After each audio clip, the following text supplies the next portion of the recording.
Hey, it's a Wolf, and today we're going to build this simple and efficient stone and cobblestone generator for Minecraft Bedrock Edition. This improves upon a lot of designs which have outdated mechanics due to Minecraft changing how water flows a few months ago, because of course they did. By changing the repeater timings here, I have options for you if you have an unenchanted pickaxe, or if you have an efficiency 5 pickaxe, or if you go all out and have an efficiency 5 pickaxe with a haste 2 beacon. The classic stone generator looks like this, and you turn it on here and stand here and mine. But you notice sometimes you get cobble. And another problem with this, if I block the haste 2 beacon, it doesn't get anywhere near enough. You only get, what, 2 in? This is with an efficiency 5 pickaxe. And we still get cobble. Another problem is everything kind of sits up on top here. And so there's no way to change that. Now, Silent Whisperer came up with a good design which improves the cobble aspect. So he replaced these 2 blocks with a piston and observer, which you can see is creating a small pulse for the pistons instead of having them stay out for an extended period of time. That deals with the cobble. However, because you can't change the timings, this will only work if you have a haste 2 beacon and an efficiency 5 pickaxe, and you'll still get items falling up here that don't get caught. Now, if a stone generator makes cobblestone, it isn't the biggest deal for this specific case, but if you're using it to make moss, then it'll break the farm until you clear out the cobble. This build is 8 blocks wide, 9 blocks deep, 3 blocks above the surface, and we've got 2 blocks below the surface. The rates depend on which method you use, but if you use an unenchanted pickaxe, you will get around 6,000 stone or cobblestone per hour. With an efficiency 5 pickaxe, however, you'll get 9,000 stone per hour. And if you add a haste 2 beacon to your efficiency 5 pickaxe, you'll get 18,000 stone an hour. That's like 10 shulkers of stone an hour. It's fast. So let's go build this. This is everything you'll need to get started. The spruce trapdoors can be any trapdoors, and then the planks and logs can be any solid blocks. So we start by marking where we want our place to stand. So we're going to be standing here and we're going to be mining over there. This is going to be that spot. So we come across 1, 2, and then 1, 2, and then here we put down 2 double chests like this. We put a hopper into this one, a hopper into that one. We put a hopper this way.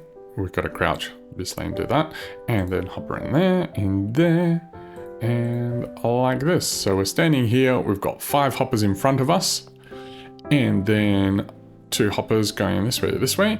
On top of this hopper, we put down some obsidian, and we put the 5 obsidian in this position like so.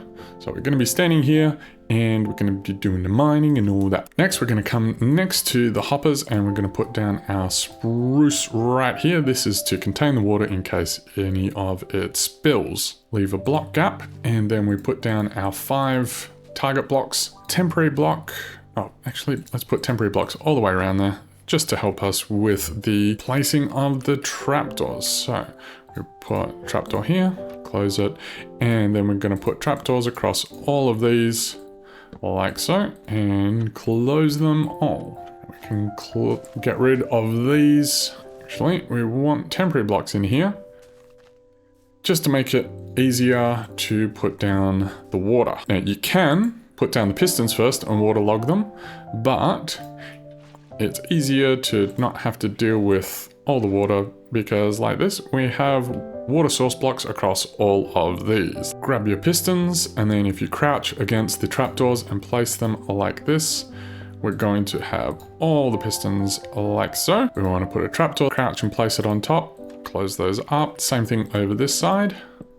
And now we can get rid of this. The water is going to flow down there, and so if whatever happens and some of the stone is broken or whatever, by doing it this way, we're not going to have the water spilling out into our redstone. So let's put our temporary blocks over here, and the glass goes on top of the pistons, on top of the temporary blocks, and then we have 1 here, 1 here, and 1 here. The reason why we have this corner blocked off is so that anything that kind of flies out gets stopped. Clear out these temporary blocks again. Jump up here, and then looking at this glass, hit it with the lava, and you'll see the stone go out and spread exactly as we want.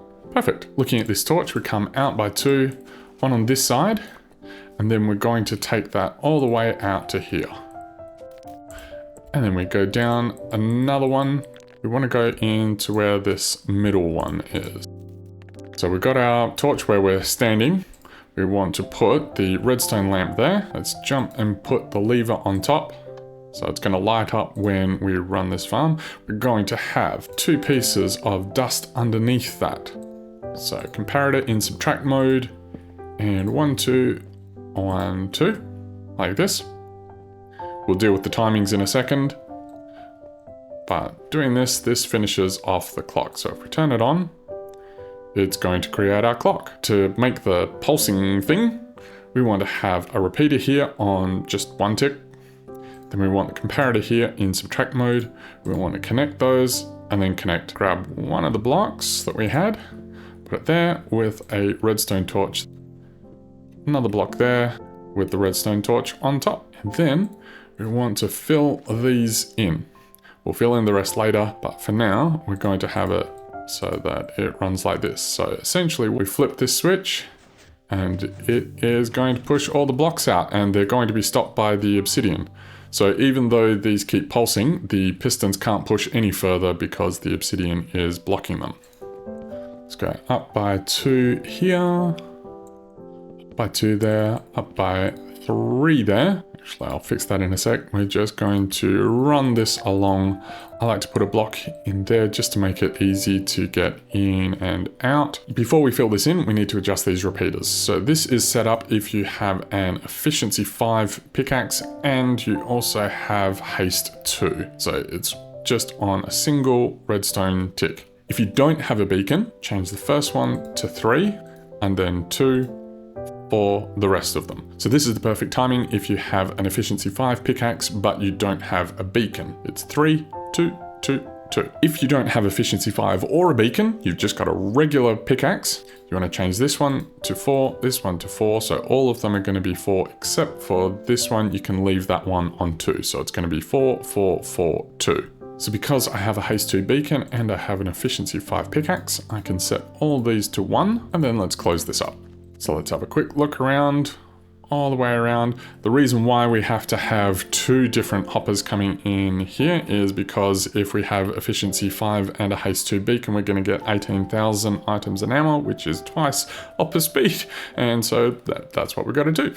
If you ever want to see what's going on, you can see that it is still forming stone. And to turn it on, we literally turn that, and then we stand here and just hold down the button and it speeds up. It takes a second or 2 just to get going, and then once you're going, it's going to go here. Some of it's going to fly up, but then on occasion it'll get caught underneath. So the reason why we have it like this is so that it kind of sits up there, and then at times, see, it just falls down and gets caught in those hoppers. So if you want to see it in action, if we keep that down.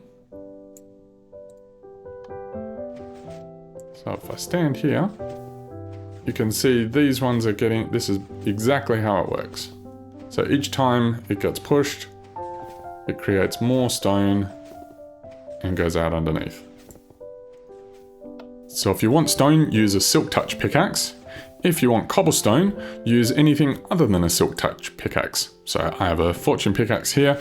It doesn't need to have fortune on. Literally anything that doesn't have silk touch and is a pickaxe is going to do the job just as well. The rates are going to be exactly the same. You just get cobblestone if that's what you need. So that's how you make my simple and efficient stone and cobblestone generator. Hope you enjoyed this one, and I'll see you in the next one.